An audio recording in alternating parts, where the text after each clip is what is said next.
Selamat mendengarkan podcast ini. Shalom, Bapak, Ibu, dan saudara-saudari yang terkasih di dalam Tuhan. Kebenaran saat ini berjudul menjaga perasaannya. Saudara-saudara, kehidupan seseorang yang berharga di mata Tuhan pasti berbau harum, ya. Bukan menjijikan seperti sampah yang tidak bisa dinikmati. Ia menjadi keharuman bagi Tuhan sejak hidup di dunia. Kalau ibarat musik, menjadi simfoni yang indah yang Allah dengar. Maka Allah menghendaki orang-orang seperti ini berada di dalam rumah Bapa. Menjadi pertanyaan bagi kita masing-masing, ya. Apakah kita sudah berbau harum di hadapan Allah? Apakah aku sudah menjadi seperti simfoni yang indah di mata Allah? Dan kalau kita sungguh-sungguh memperkarakan hal ini, kita pasti akan tergetar, ya. Kita tidak akan berbuat salah lagi. Kita akan berhati-hati dengan setiap gerak pikiran kita. Kita akan berhati-hati dari setiap kata yang kita ucapkan. Kita berhati-hati dengan perbuatan dan perilaku kita, karena kita adalah anak-anak Allah dan disertai oleh Dia. Maka semua yang kita lakukan pasti membangkitkan respon atau reaksi dari Allah. Ironis, irama hidup manusia pada umumnya tidak peduli dengan perasaan Allah. Apa yang memuaskan hatinya, memuaskan dirinya untuk dipikirkan dan direnungkan, itu semua yang ia lakukan. Apa yang memuaskan dan menyenangkan hatinya, kuucapkan dan kulakukan.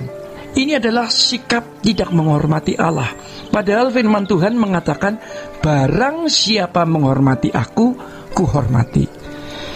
Bapak, Ibu, dan saudara-saudara, orang lebih mencari kehormatan manusia daripada kehormatan Allah. Jadi kalau kita sungguh-sungguh takut akan Allah, menghormati Allah, ya, dengan menjaga perasaannya, dengan menjaga perasaan Allah.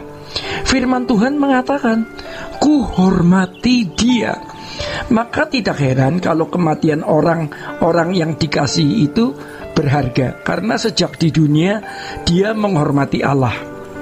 Seberapa kita sudah menghormati Allah? Disitulah pertanyaannya. Bersyukurlah kalau kita sadar dan berbalik, ya. Kita bersyukur kalau kita sadar dan berbalik. Kita akan mengerti dan menghayati ini dengan lebih lengkap ketika kita nanti menghadap Allah, bahwa Dialah yang layak menerima hormat, pujian, dan sanjungan dengan segenap hidup dan hati kita. Oleh sebab itu kita harus menghayati keberadaan Allah. Dia menyertai kita, dan konsekuensinya adalah kita harus menjaga perasaannya. Untuk itu jangan takut berjanji untuk hidup suci, tidak bercacat dan tidak bercela. Hanya mengingini Tuhan saja. Jangan takut karena tidak ada pilihan lain yang lebih baik dari ini. Mestinya ini menjadi satu-satunya pilihan kita, supaya hidup kita ini menjadi keharuman yang bisa dinikmati, yang bisa dicium oleh Tuhan. Bapak, Ibu, dan saudara, pernahkah kita membayangkan orang yang dijatuhi hukuman mati, di mana tidak ada kesempatan lagi untuk naik banding?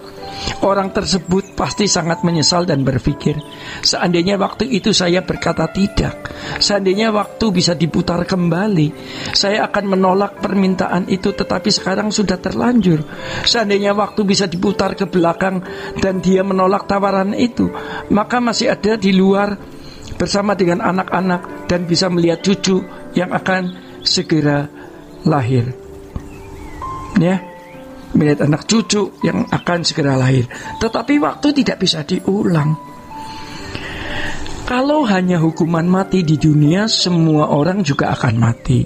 Kalau hanya hukuman 15 tahun, nanti bisa dapat remisi dan lain sebagainya. Tapi kalau masuk neraka, kita tidak bisa dapat remisi. Kita tidak bisa memutar ulang waktu, dan itu sangat mengerikan. Jadi bersyukur kalau kita sekarang menghadapi banyak masalah yang akhirnya membuat kita dapat melihat kemuliaan Allah, atau mengerti kemuliaan Allah, atau bisa menghayatinya dengan benar. Karena kalau kita tidak punya masalah, kita sangat mungkin tidak melihat kemuliaan Allah, karena kita menikmati Firdaus yang lain di dalam hidup kita. Dan orang yang terpaku akan memandang kemuliaan dunia pasti tidak dapat memandang kemuliaan kerajaan surga. Itulah sebabnya pada kesempatan ini, ya Bapak, Ibu, dan Saudara, kita harus menjadikan Tuhan sebagai satu-satunya alasan kita hidup. Lebih baik aku mati daripada aku tidak membuat Tuhan senang. Lebih baik kita tidak pernah ada daripada ada tetapi tidak menjadi keharuman bagi Tuhan.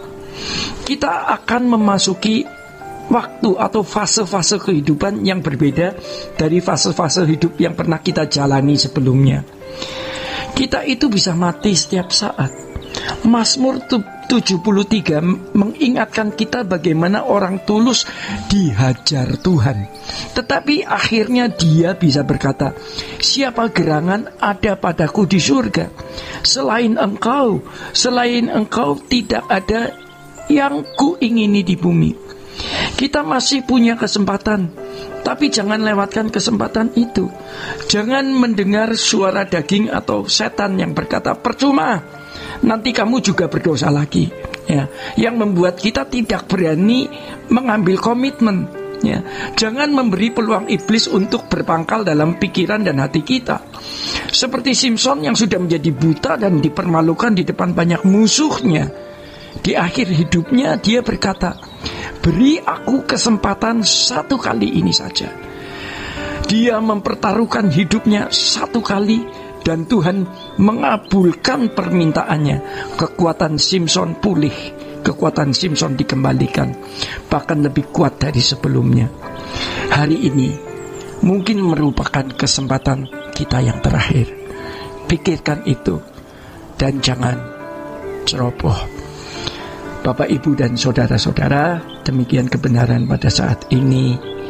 Tuhan Yesus memberkati. Sola Gracia.